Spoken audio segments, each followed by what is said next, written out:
हिंदी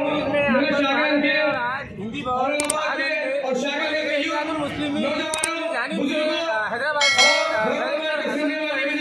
होने वाला है और औरंगाबाद से इलेक्शन लड़े हैं। भव्य सभा का एक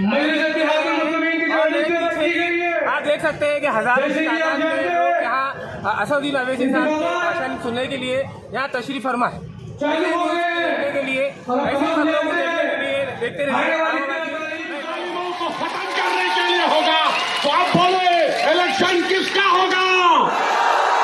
इलेक्शन इत्तेहाद का होगा। ये होगा इलेक्शन। अब इलेक्शन होगा इंशाअल्लाह ताला। अब 20 साल से क्या बोलते थे इन्हों? क्या बोलते थे इन्हों? खान खान। अब इनका निशान क्या है? ज्यादा फेंकम फाक करे तो ऐसी होता है, कुदरत का निजाम है। हर इलेक्शन में खान बान तो कुदरत भी बोली अब ले चले गया, सब चले गया। मशाल इनके हाथ में आ गया, मगर मशाल से भी होशियार रहना, मशाल से भी होशियार रहना। मशाल में आ गए। हम क्या बोलते? रब्बना आतैना फिद दुनिया हसनतो व फिल आखिरति हसनतो व क़िना अज़ाबन नार। तो ये आग को खत्म करना, ये मशाल लेके आ रहे हैं, ये आग है। ये आग से घरों को जलाना चाहते हैं। इनका रिकॉर्ड है, श्री कृष्णा कमीशन की रिपोर्ट है। तो आग को हम बुझाएंगे। कैसा बुझाएंगे? हम आग को अपने इत्तेहाद से बुझाएंगे। जो लोग औरंगाबाद में आग लगाना चाहते हैं, हम अपने इत्तेहाद से आग को बुझाएंगे। जो लोग आग लेकर आ रहे हैं इंशाअल्लाह ताला, हम रात के अंधेरे में उठकर अल्लाह के खौफ और उम्मीद में अपने आंख से आंसू बहाएंगे और अहले दिल की आंसुओं से अल्लाह इन जालिमों की आग को खंडक में तब्दील कर देगा इंशाअल्लाह ताला। तो ये मशाल लेकर नहीं आ रहे हैं, ये आग लेकर आ रहे हैं। आप याद रखिए। और ये बोलता है ये शख्स कि हम इतने 1000 करोड़ रुपए ले लिए। अरे जरा तो शर्म रखो। तुम्हारी जिंदगी शुरू हुई बीजेपी में, तुम बीजेपी के साथ इलेक्शन जीते। अरे तुम तो वो हो, अगर कल मोदी तुम्हारे को देख के खाली मुस्कुराया तो तुम औरंगाबाद को बेचने तैयार हो जाओगे। अगर मोदी तुम्हारे तरफ देखा खाली मुस्कुरा के, कैसा है तू, और सर ले लो औरंगाबाद, हाय तेरी मुस्कुराहट पे सब कुर्बान। ये तो वो है। मगर एक काम तो आपने किया, मैं आपको मुबारकबाद देता हूं। आपने इस शख्स को मजबूर कर दिया बोलने के लिए। क्या? अब जब एरिया में आ रहा है, ए मुसलमान, ए भाई, ए सिख ईसाई, सब भाई भाई। 20 साल तक लड़ाते थे, मगर औरंगाबाद की आवाम ने जमहूरी तरीके से शिकस्त देकर इनको भी इम्तियाज जलील के नक्शे कदम पर चलने पर मजबूर कर दिया। मैं आपका शुक्रिया अदा करता हूं कि आपने इस शख्स को ये कहने पर मजबूर कर दिया कि सेकुलरिज्म जिंदाबाद, सेकुलरिज्म जिंदाबाद। आपने शख्स को कहने पर मजबूर कर दिया कि हिंदू, मुसलमान, सिख, ईसाई, दलित सब लोगों के मिलकर रहना चाहिए। मगर याद रखिए, 20 साल क्या क्या हा पर हमने, हमारे बुजुर्गों ने नहीं सहा। और एक अहम बात मैं आपको अर्ज करना चाह रहा हूं। इम्तियाज जलील ने कहा कि 30 साल के अंधेरे के बाद आपके इत्तेहाद ने और सियासी शऊर ने हमको कामयाबी दिलाई। आपने महाराष्ट्र में अपनी एक सियासी क़यादत को खड़ा कर दिया। आपने अपने इत्तेहाद और सियासी शऊर की बुनियाद पर अब ये लोग मुकाबले के लिए आ रहे हैं। 2 Shiv Sena, 2 Rashtravadi, one BJP and half Congress.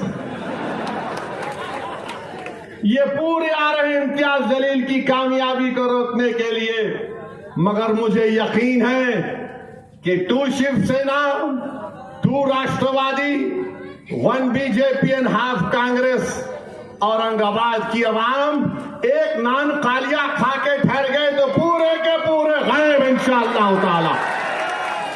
मुझे यकीन है, भरोसा है आपके इत्तेहाद पर। मगर मेरे भाई आप देखो, एक मर्द से मुकाबला करने के लिए दो शिवसेना, 2 राष्ट्रवादी, 1 बीजेपी और हाफ कांग्रेस, 5.5 लोग मिलकर इम्तियाज जलील से मुकाबला करने के लिए आ रहे हैं। वो ये गलत समझ रहे हैं कि इम्तियाज जलील अकेला है। इम्तियाज जलील के साथ लाखों की तादाद में औरंगाबाद की आवाम है।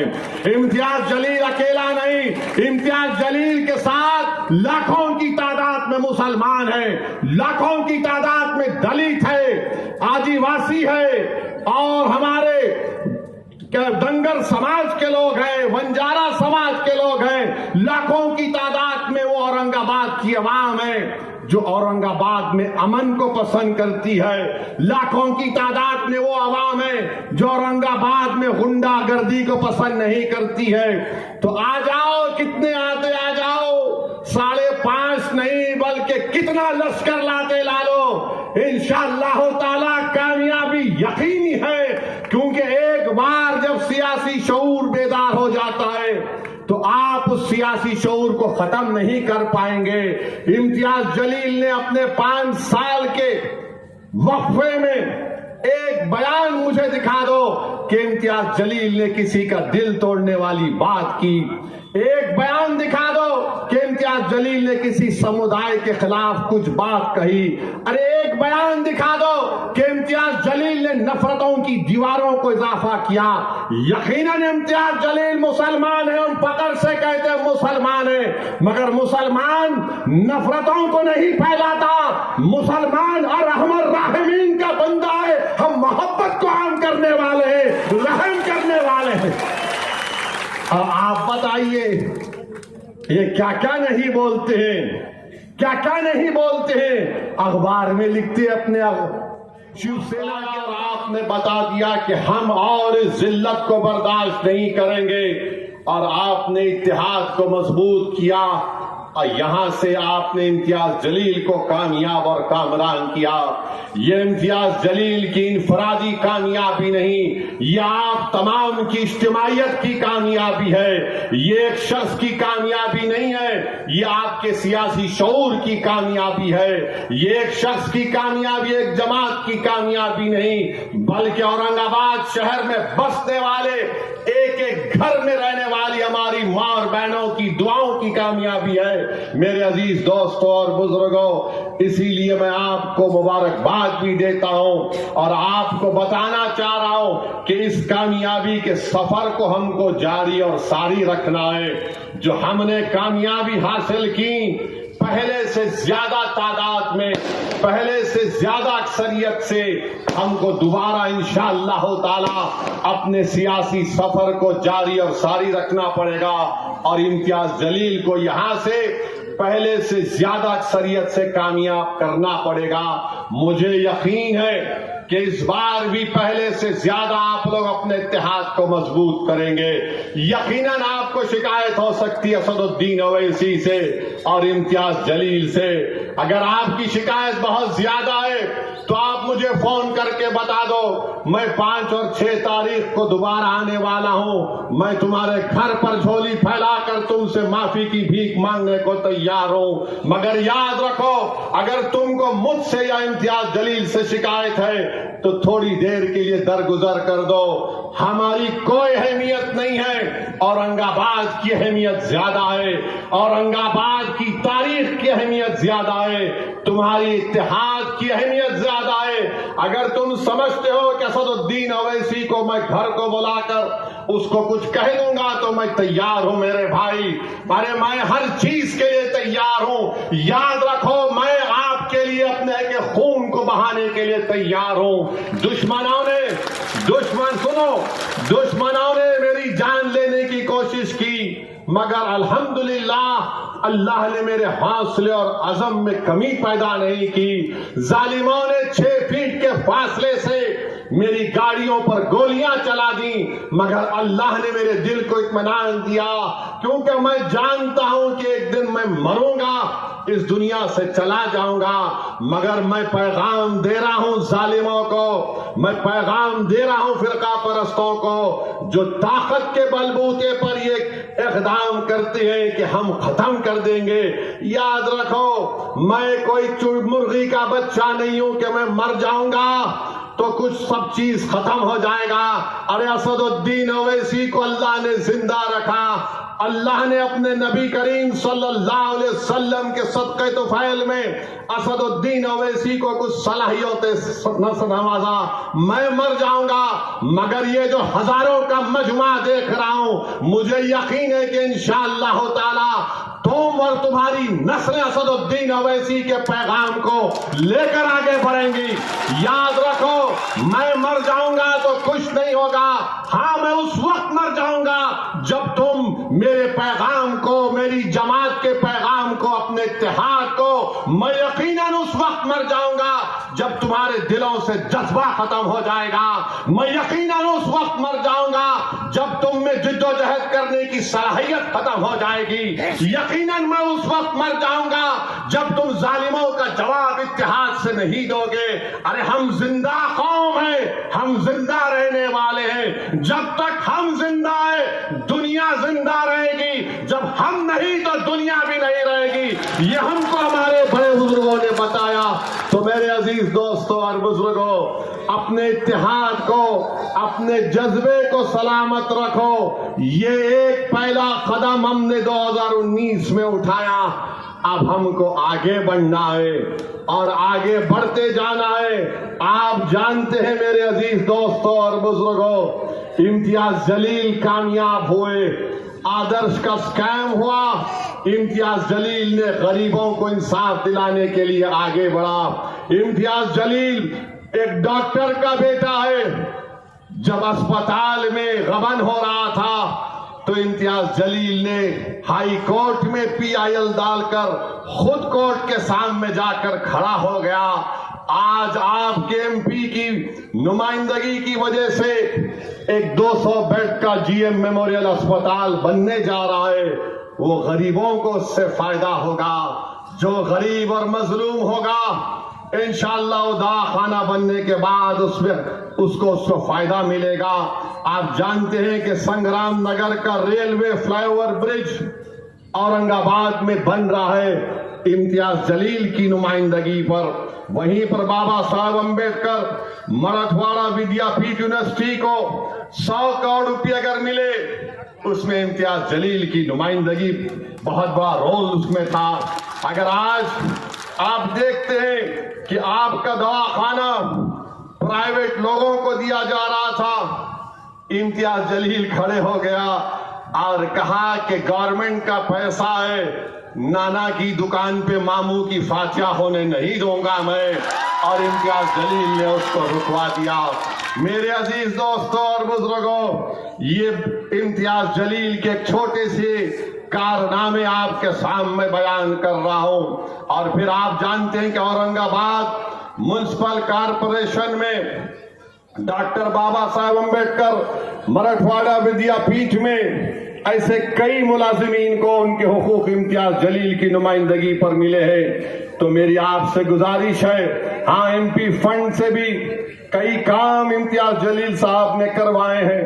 हाँ, यकीनन और भी काम करवाना बाकी है। मैं आपसे वादा कर रहा हूं कि इंशाअल्लाह ताला बहुत से काम अभी ज़ेरे तकमील है। मजलिस इत्तेहादुल मुस्लिमीन उन तमाम कामों को पूरा करवाएगी। मगर आपको ये भी बताना मैं जरूरी समझता हूं कि 20 साल से एक शख्स को औरंगाबाद की आवाम ने कामयाब किया। 20 साल उनको कामयाब किया। क्या किया उन्होंने? अस्सलाम वालेकुम व रहमतुल्लाहि व बरकातहू। मुअज़्ज़िज़ हाज़रीन इकराम, बुजुर्गान क़ौम और मिल्लत, मेरी इज़्ज़तदार माँ और बहनों, मेरे गयूर नौजवान साथियों,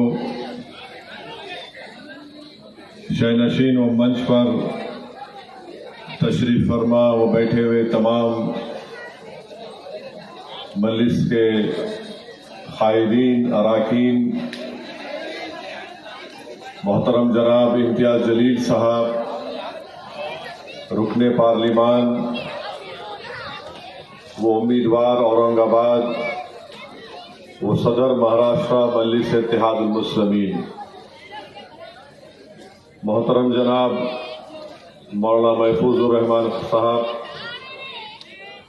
जनाब नासिर सिद्दीकी साहब, फिरोज खां साहब, आरिफ हुसैनी साहब, अयूब जागीरदार साहब, कुनाल साहब, अज्जू भाई साहब, इरशाद हाजी साहब, फातिमा फिरदौस, खिजर पटेल साहब और पूना से तशरीफ लाए मोहतरम जनाब अनीस साहब, अजीज़ान मिल्लत, मैं आपके दरमियान में खड़े होकर अपनी बात रखते हुए बड़ा फख्र और खुशी महसूस करता हूं कि रोज सरजमीन के गयूर अवाम के दरमियान में खड़े होकर अपनी बात को कर रहा हूं, जिन्होंने 2019 में औरंगाबाद की इस तारीखी सरजमीन से मजलिस इत्तेहादुल मुस्लिमीन के उम्मीदवार मोहतरम इम्तियाज जलील साहब को अपना रुकने पार्लिमान मुंतखब किया और मजलिस इत्तेहादुल मुस्लिमीन को दूसरा रुकने पार्लिमान अगर कहीं से मिला, कामयाबी मिली तो औरंगाबाद की सरजमीन की आवाम की बदौलत मिली। मैं आपका हमेशा शुक्रगुजार रहूंगा। मेरे पास अल्फाज नहीं है कि मैं कैसे अपने रब्बे करीम का शुक्र अदा करूं, और शायद मैं हर सांस में भी उसका शुक्र अदा करूं तो कम पड़ जाएगा। मेरे पास वो अल्फाज भी नहीं है कि मैं औरंगाबाद की आवाम को कैसे उनका शुक्रिया अदा करूं। मगर एक बात मैंने पहले भी कही थी और आज भी कह रहा हूं कि यकीनन मेरी पैदाइश सरजमीन हैदराबाद में हुई, और अगर अल्लाह ने ये चाहा और अल्लाह ने फैसला किया तो मेरी नीयत यह है कि मेरी जिंदगी का आखिरी सफर इन औरंगाबाद के गयूर नौजवानों के कंधों से गुजरे, और मुझे खबर की एक छोटी सी जगह यही औरंगाबाद में कहीं पर मिल जाए। मेरे अजीज दोस्तों और बुजुर्गों, आपने तारीख बनाई है, आप नहीं मालूम आपने क्या काम कर दिया। जो जमाना नहीं समझ सका वो काम आपने कर दिया। अल्लाह आप तमाम को सलामत रखे, अल्लाह आपके जज्बे को सलामत रखे। इस शहर में बसने वाले तमाम अवाम को अल्लाह नजर बद से बचा कर रखे। अल्लाह यहाँ के बच्चों की मासूमियत को बरकरार रखे, और मैं अल्लाह से ही दुआ करता हूं कि आपका जज्बा हमेशा सलामत रहे, क्योंकि यही जज्बा था, यही दीवानगी थी, आपका इरादा था कि आपने अपने मंजिल मकसूद को पा लिया। जमाना पुकार पुकार कर कह रहा था कि इम्तियाज जलील कामयाब नहीं होगा। बड़े अक्लमंद लोग, तज्जिया निगार, सियासी एक्सपर्ट, एनालिस्ट ये कह रहे थे ये जज्बाती लोग हैं, ये सिर्फ नारे लगाते हैं मगर कामयाबी इनके कदम को नहीं चूमेगी। मगर अक्लमंद लोग जो ये लिख रहे थे, तज्जिया निगार जो ये बोल रहे थे, वो हरगिज इंसानों की तारीख से वाकिफ नहीं है। वही कौम को अपनी कामयाबी मिलती है, वही कौम मंजिल मकसूद को पा लेती है। अक्लमंदों को कामयाबी नहीं मिलती। तारीख बताती है कि जिद्दी और दीवाने लोगों को कामयाबी मिल जाती है। और औरंगाबाद की सरजमीन पर बसने वाले लोग न सिर्फ जिद्दी है बल्कि वो अपनी मंजिल मकसूद को पाने वाले लोग हैं। दीवानगी उनके पास उस हद तक है कि अगर वो किस बात का इरादा कर लेती है तो उसको हासिल करके रहती है। मैं आपको मुबारकबाद देता हूं और आपसे अपील कर रहा हूं कि 30 साल के अंधेरे के बाद आपने एक चिराग को रोशन किया। मेरे भाई, ये इम्तियाज जलील को आपने कामयाब नहीं किया, आपने 30 साल के अंधेरे को खत्म किया। आपने सिर्फ औरंगाबाद के अंधेरे को खत्म नहीं किया, आपने महाराष्ट्र के उस 30 साल के अंधेरे को खत्म किया। आपने एक चिराग नहीं जलाया बल्कि आपने लाखों चिरागों को जलाया। आपने लाखों जहनों को उम्मीद दे दी कि देखो, हम में जिद थी, हम में दीवानगी थी और हमने अपने इत्तेहाद की ताकत और कुव्वत के बलबूते पर ताकतवर तरीन लोगों से पंजा आजमाई की और अल्लाह ने हमारी दीवानगी को कबूल किया और आपने एक मशाले राह दिखाया उन लोगों को जो ये समझ रहे थे कि तादाद की बुनियाद पर सियासी कामयाबी मिलेगी, मगर आपने बता दिया कि तादाद की जरूरत नहीं है, अल्लाह की जात पर कामिल यकीन की जरूरत है। और आपने रब्बे करीम की जात पर कामिल यकीन करके तादाद को नहीं देखा और आपने अपने जज्बे के तहत काम किया। इत्तेहाद को तुम अपने दादा का बर्थ सर्टिफिकेट लेकर आओ, CAA NPR NRC के साथ मिलकर देखना चाहिए। ये एक साजिश रची जा रही है भारत में गरीबों को, दलितों को, आदिवासियों को, अल्पसंख्यक समाज मुसलमानों को स्टेटलेस बनाने के लिए। आज ये लाख कह रहे पार्लियामेंट में अमित शाह से मैं पूछा था, बताओ तुम NPR NRC करोगे नहीं करोगे? तो अमित शाह ने कहा कि ओवैसी जी निश्चिंत रहिए, NPR NRC होगा। बताइए, CAA का कानून ये लोग लागू करेंगे। और कौन था पार्लियामेंट में? लोग बोलते 540 की पार्लियामेंट है, ये क्या कर लेंगे? 2 दीवाने 540 पर भारी पड़ गए थे। जब कानून बिल लाया गया तो मैं और इम्तियाज जलील ने खड़े होकर मोदी के 300 एमपीज के सामने, उस वक्त शिवसेना के 2 टुकड़े नहीं हुए थे, इनके 18-19 जितने थे उन सबके सामने खड़े होकर हमने कहा ये काला कानून, हम उसको फाड़ते हैं, ले फाड़, तेरा फाड़ दे, ले बिल। और हमारे उस फाड़ने के बाद अल्हम्दुलिल्लाह पूरे मुल्क में एहतजाज की शक्ल अख्तियार कर गया। मेरे भाई, ट्रिपल तलाक का कानून यही मोदी के साथ शिवसेना ने तायीद की। बोलो, पूछो उनसे जब आएंगे आपके पास, बता ट्रिपल तलाक पर तेरा क्या ओपिनियन है? तो बोलेगा अरे छोड़ ना, अभी तो छोड़। तो आप उसको बोलिए तूने ट्रिपल तलाक में सपोर्ट किया, अब मोदी को भी तलाक, तेरे को भी तलाक, अब सबको तलाक। अब आएंगे UAPA का कानून, भीमा कोरेगांव के दलित लोग जेलों में सड़ रहे हैं, एक पादरी मर गया उसमें। क्या उद्धव ठाकरे ने तायीद नहीं की UAPA कानून की? बताओ किस पर इस्तेमाल हो रहा है? दलितों पर, आदिवासियों पर, दानिशवरों पर और अल्पसंख्यक समाज के मुसलमानों पर इस्तेमाल हो रहा है। किसने मुखालिफत की कानून की? मजलिस ने, मैं और इम्तियाज जलील ने उसके खिलाफ वोट दिया, मगर हम सेकुलर हो गए। मेरे भाई, याद रखो, आपने 30 साल के बाद अपने इत्तेहाद की ताकत पर, अपने सियासी शऊर की बुनियाद पर आपने यहां से औरंगाबाद पर अपने MP को कामयाब किया।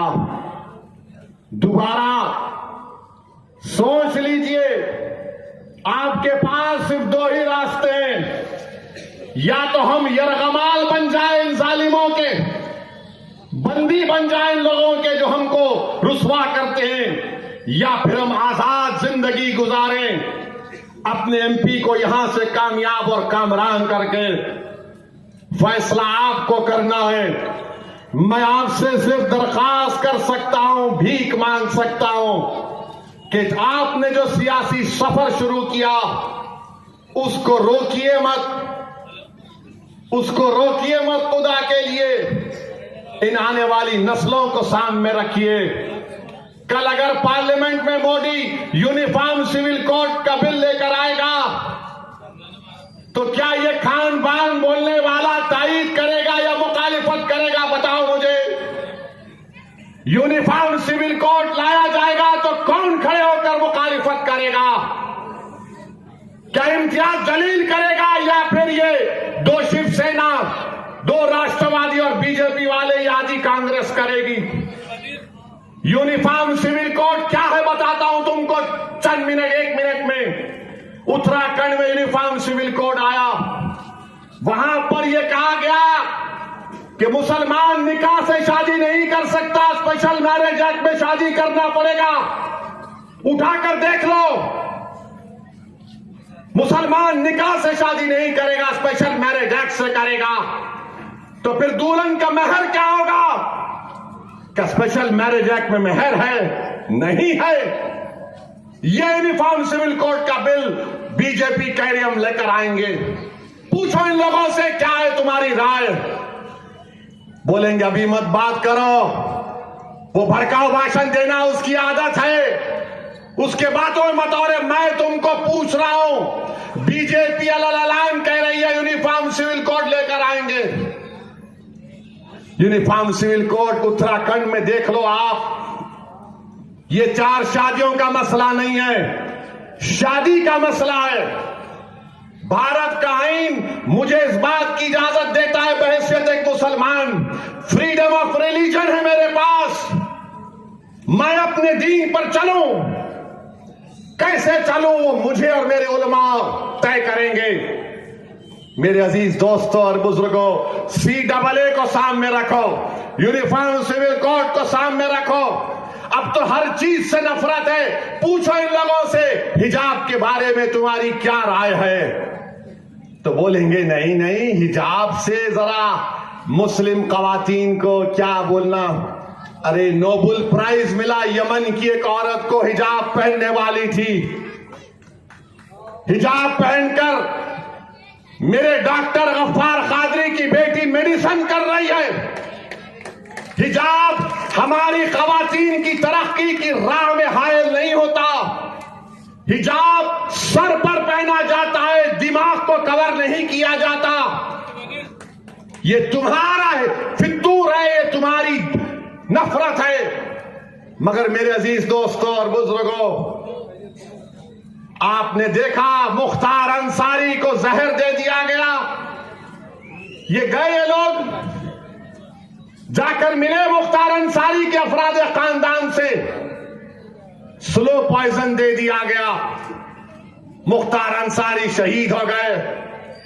मैं बताना चाह रहा हूं आपको, इस हमारे वतन अजीज की सियासत की तल्ख हकीकत यह है कि जब कभी भी हम अपने नुमाइंदों को कामयाब करने की बात करते हैं, या तो हमको स्लो पॉइजन देकर जिस्मानी तौर पर मार दिया जाता, या मंतशा।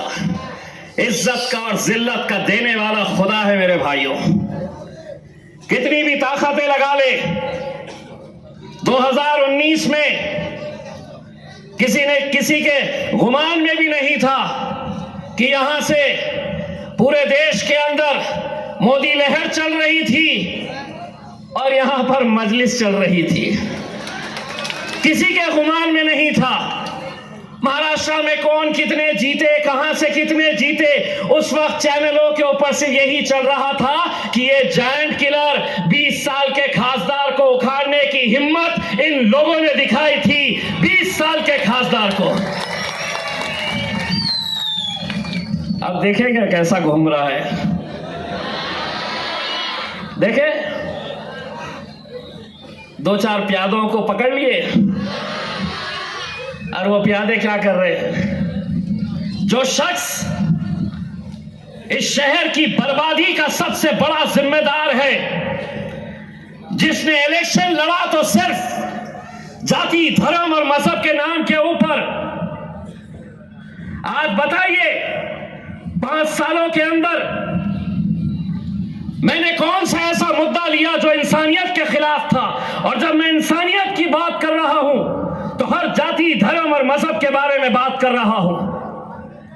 कल कन्नड़ के जलसे के अंदर कितने ऐसे मेरे गैर मुस्लिम भाई लोग वहां पर स्टेज पर बैठे थे, स्टेज पर बैठे हुए थे।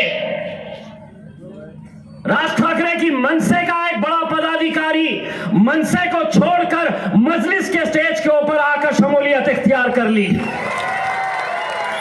मेरे मराठा भाई, धनगर समाज के मेरे भाई क्यों आज हमारे साथ जुड़ रहे? क्योंकि उन्हें पिछले 20 सालों से यह बताया गया था कि अगर यहां से कोई मुसलमान एमपी चुनकर आ जाएगा तो इस शहर के अंदर दंगे होंगे, इस शहर का माहौल खराब होगा।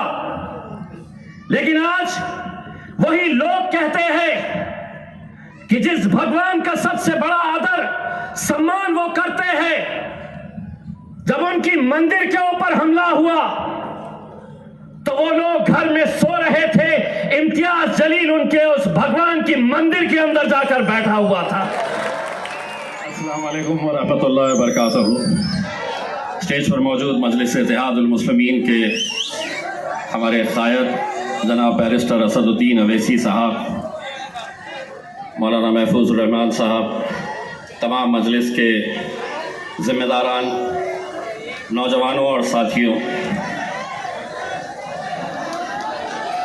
जो लड़के सामने बैठे हैं, अगर पीछे आप बैठ जाएंगे तो पीछे वालों को दिक्कत नहीं होगी, मेहरबानी करके बैठ जाइए।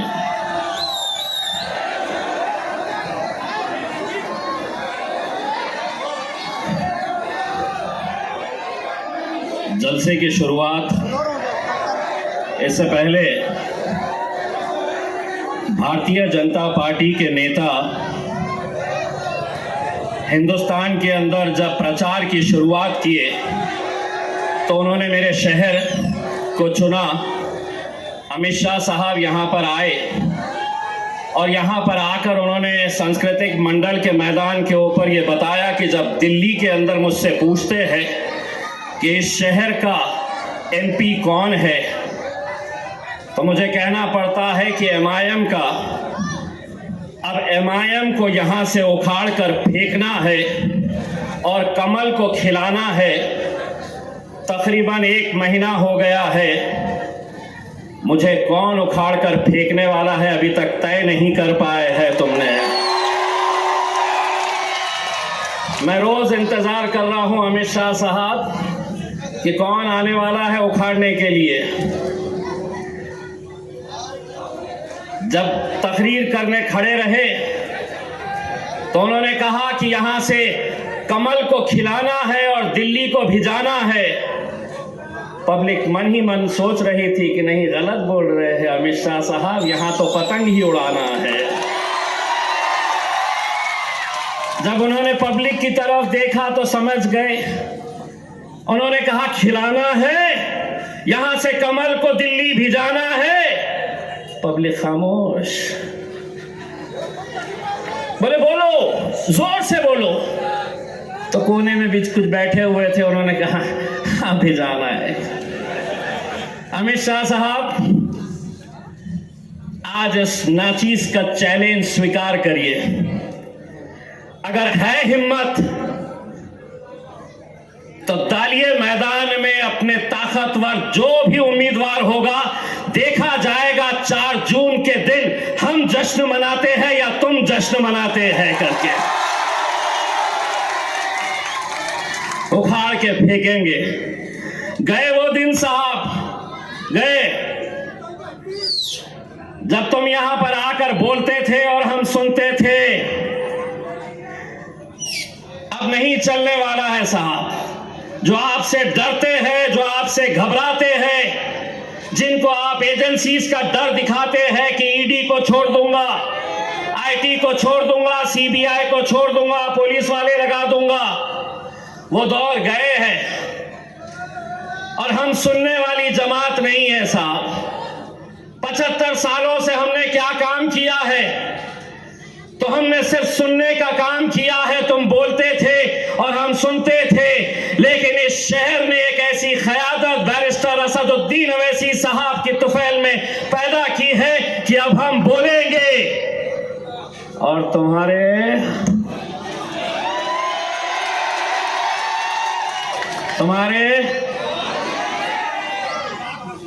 पापा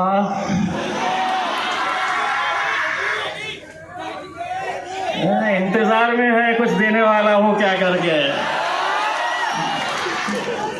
इंतजार में बैठे हैं, कुछ मिलेगा क्या करके।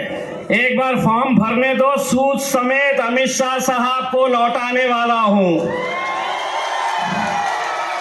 और उनको ही नहीं, जो आज कुछ लोग घूम रहे हैं ना शहर मेरी शख्सियत बिगाड़ने में, जो आज शहर में घूम रहे हैं कुछ लोग मेरी शख्सियत बिगाड़ने में, खुद उनका किरदार मरम्मत मांग रहा है।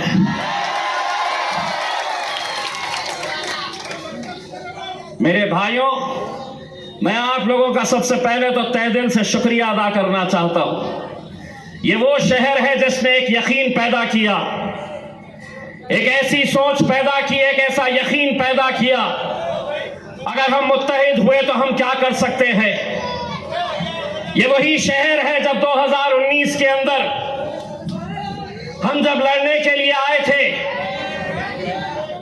तो यहीं पर होटलों में बैठा जाता था, चौराहों के ऊपर बैठा जाता था। जिन्होंने तुम्हारी क़यादत को खत्म किया, आखिरी मेंबर ऑफ पार्लियामेंट, यहां जितने लोग हैं, जितने नौजवान मौजूद हैं, शायद वो उस वक्त पैदा भी नहीं हुए थे। 1980, 44 साल पहले की बात कर रहा हूं। 1980 के अंदर गाजी सलीम साहब इस शहर से आखिरी आपके मेंबर ऑफ पार्लियामेंट थे। उसके बाद क्या हुआ? वही हुआ जो 2019 के अंदर हमारे अपने ही लोग बैठ जाते थे चबूतरों के ऊपर, होटलों में बैठकर। आता क्या?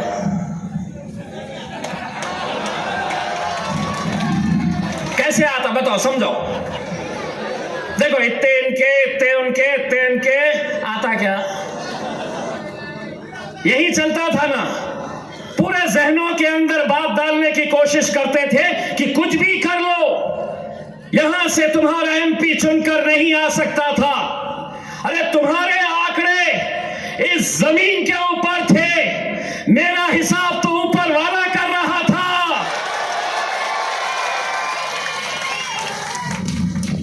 और कैसे है वो लोग जिन्हें अपने ही ईमान के ऊपर यकीन नहीं है। तो इज़्ज़ मंतशा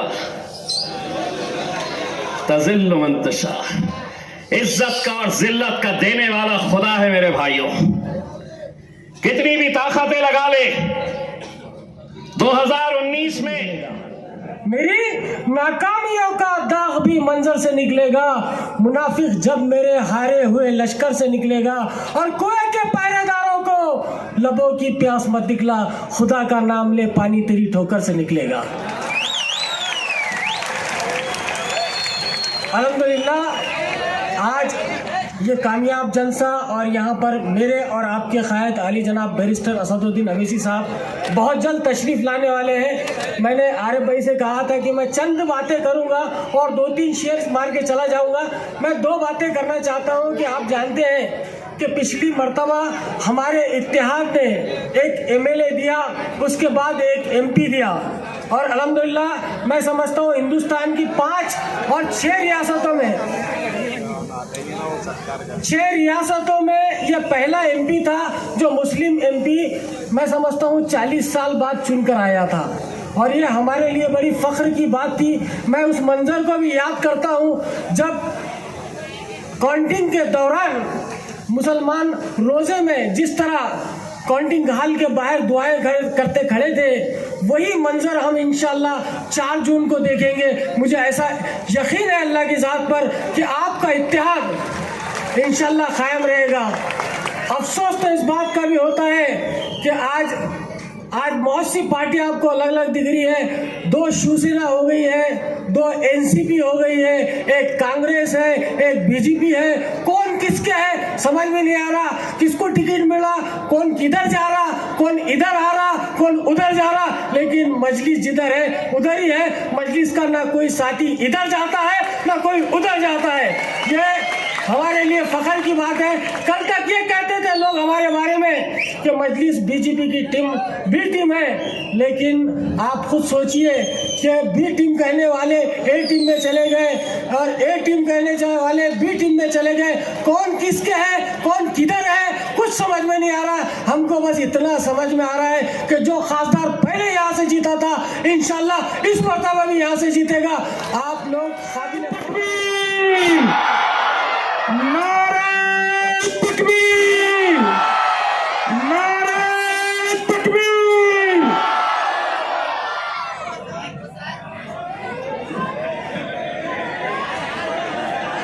अब हमारे तमाम के दिलों की धड़कन मराठा आरक्षण, डॉक्टर्स के आसामियों का मसला, पानी का मसला, हर मसले को पार्लियामेंट में बेबाकी से उठाने वाले अजीम हमारे कायदे मोहतरम जोरदार तालियों से आली जनाब असदुद्दीन साहब पार्लियामेंट में गूंजती है। ये आवाज है जो मोदी की आंखों में आके डाल के बात कर सकती है। जोरदार तालियों से इस्तेमाल करें, अपने फायद का जोरदार तालियों से इस्तेमाल करें। अभी साथियों और दोस्तों, अब खुदा का ये इलेक्शन